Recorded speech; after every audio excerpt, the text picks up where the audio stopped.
letra. At ito'y binuo ni Tutor Jane para sa inyong lahat. Sino ang gusto ng kwento?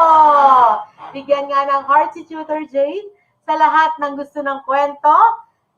Titingnan ko kung sino ang may gusto ng kwento. Heart, heart, heart.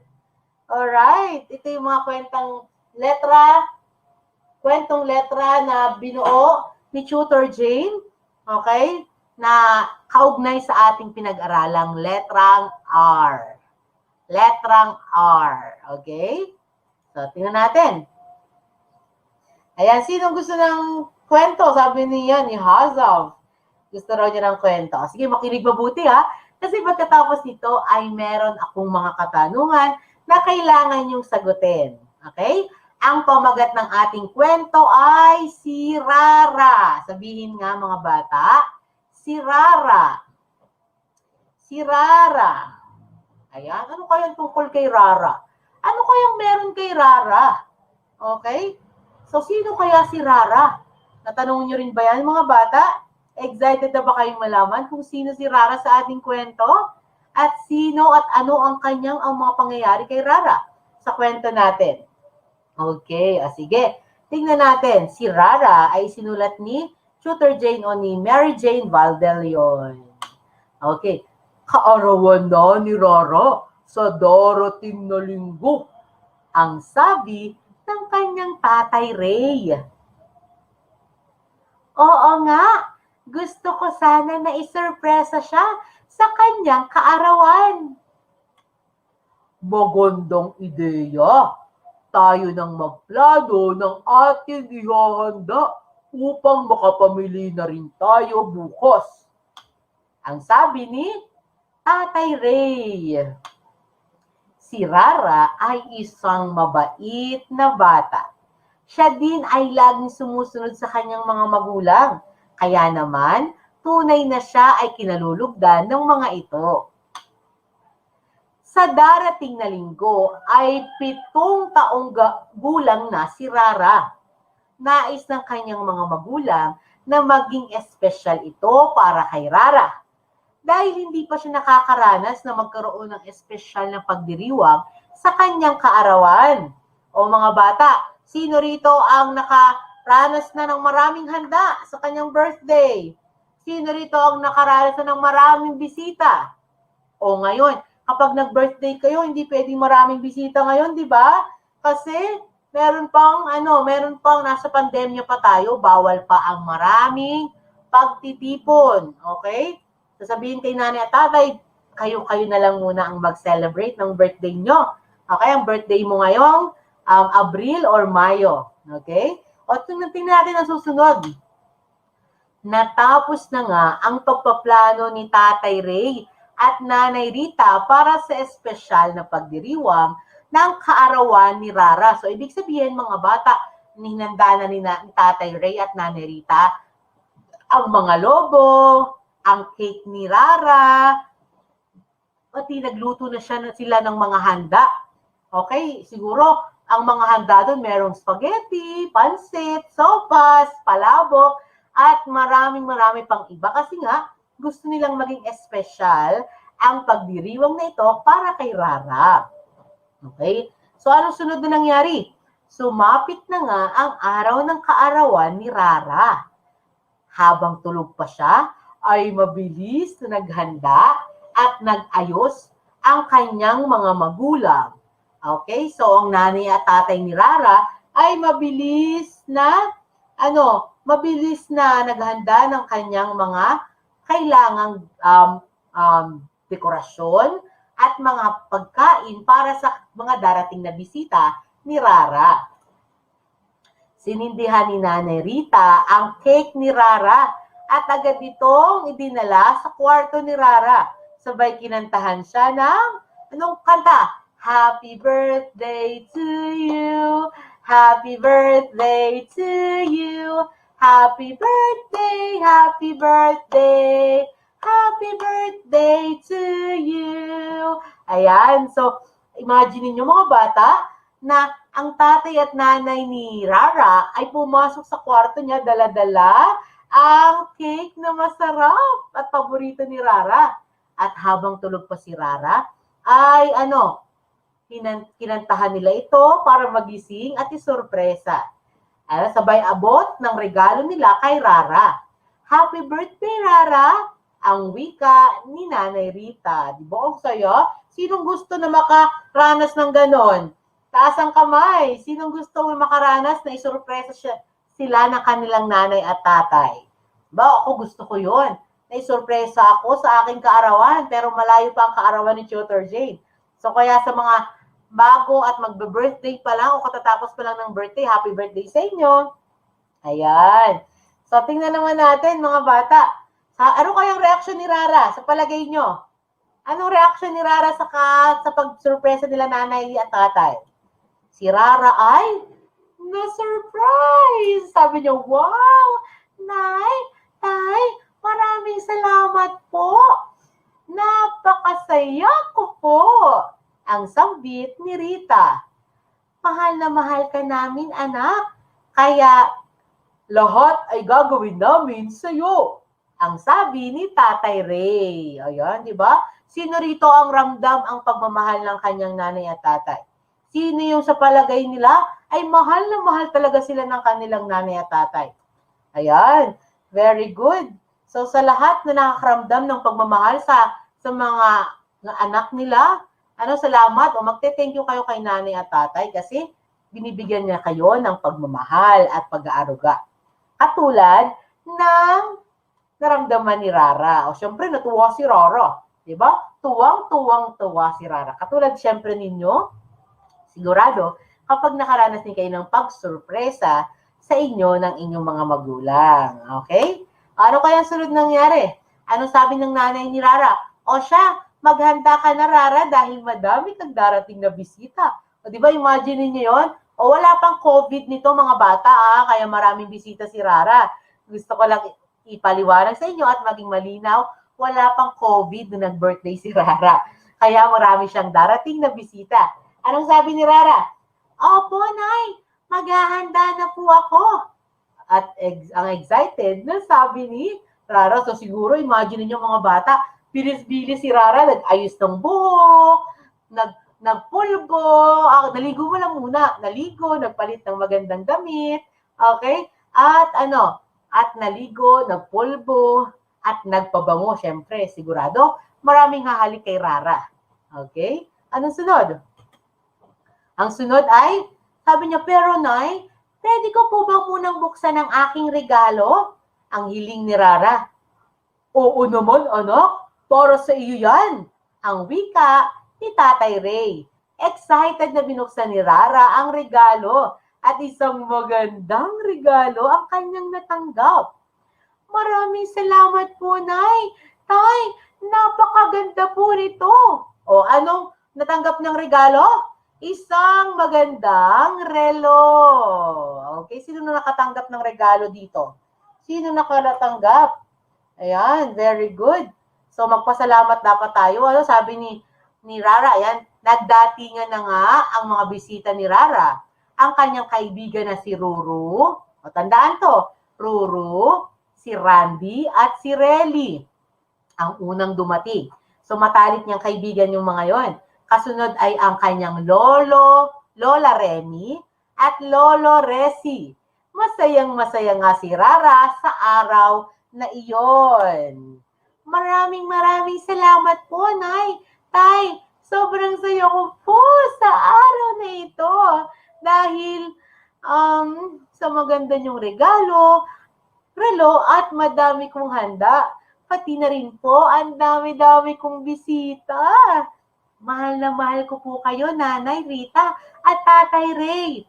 Ang sabi ni Rara. Okay, nagustuhan niyo ba ang ating kwento ngayon?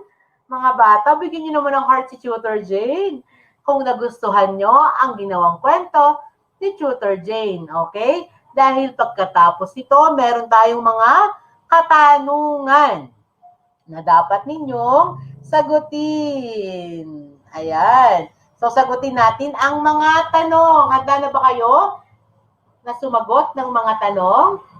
Okay. Ayan, very good. Nagustuhan daw nila ang ating kwento.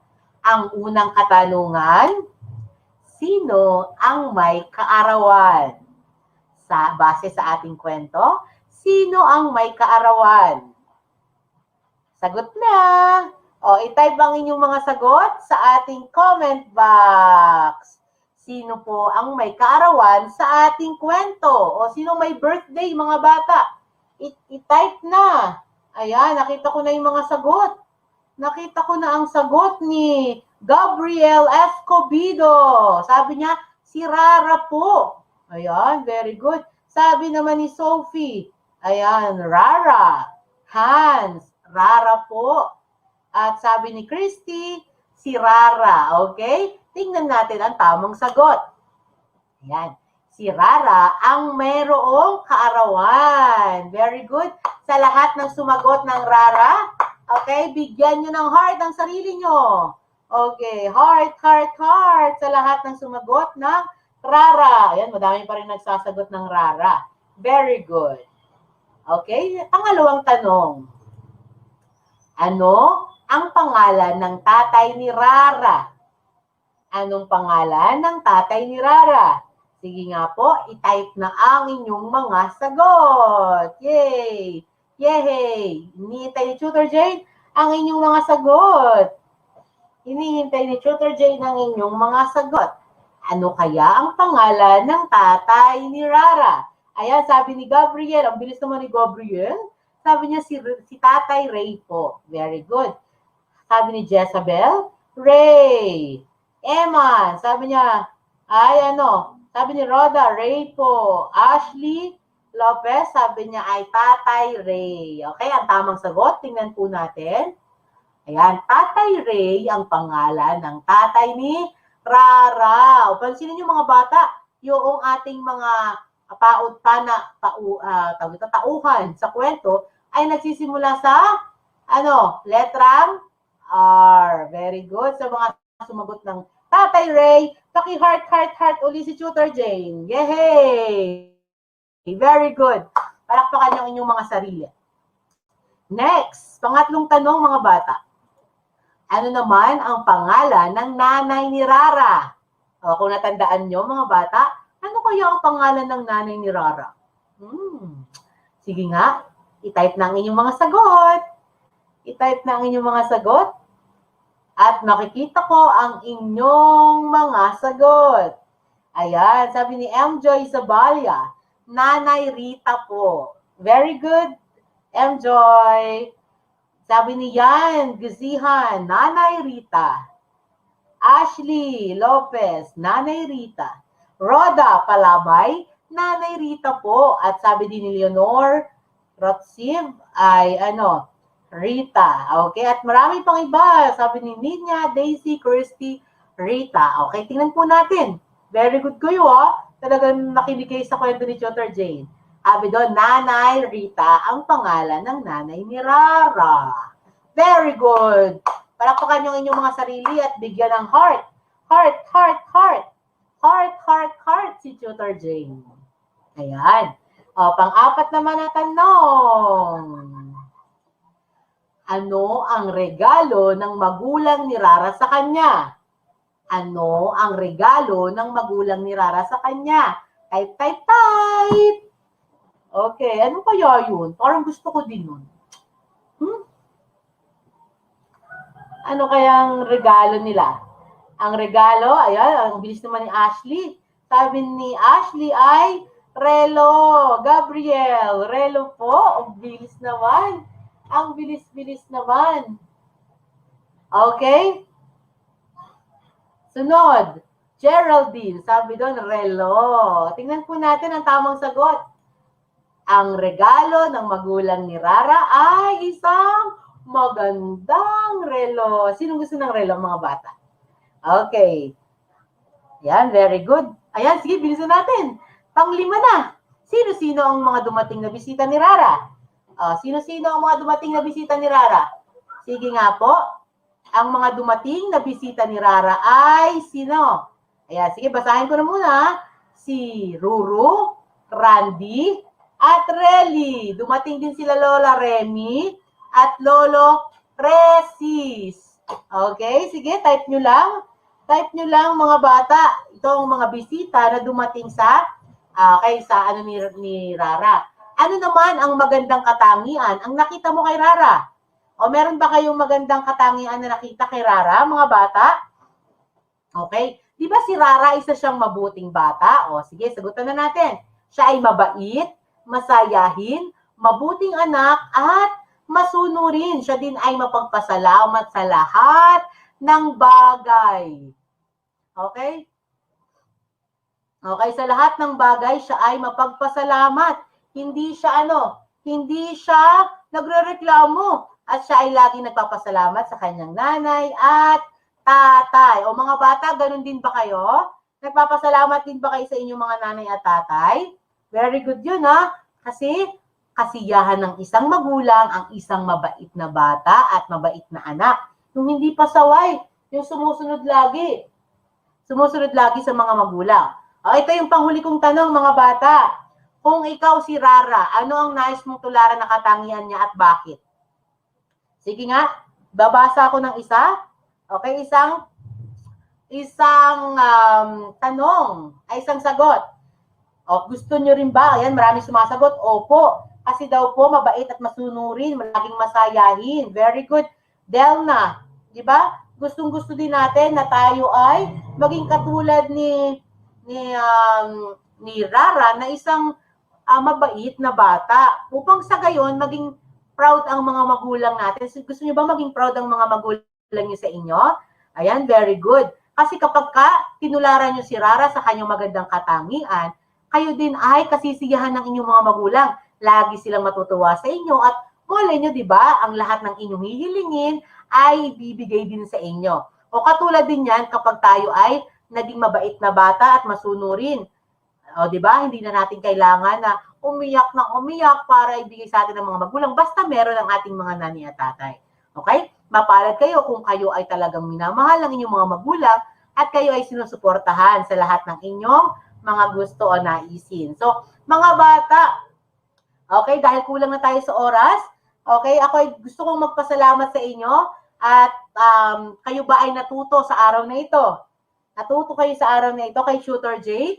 Okay, dahil ako natuto din sa inyong lahat at natutuwa ako sa inyong kooperasyon. So, abangan lagi si Tutor Jane sa tuwing Lunes na umaga sa ating reading remediation, okay? At maraming salamat sa mga tumutok ngayon at kayo ay pagpalain ng Panginoon. So, sa lahat ng inyong natutunan, laging isa puso at laging sa isip, huwag kakalimutan. Alright? So, for now, paalam muna mga bata at makita-kita muli tayo sa susunod na Lunes. Alright? Mahal kayo ni Tutor Jane at God bless you all. Teacher Jane, come and learn with Teacher Jane. Fun and exciting music with Teacher Jane, Teacher Jane.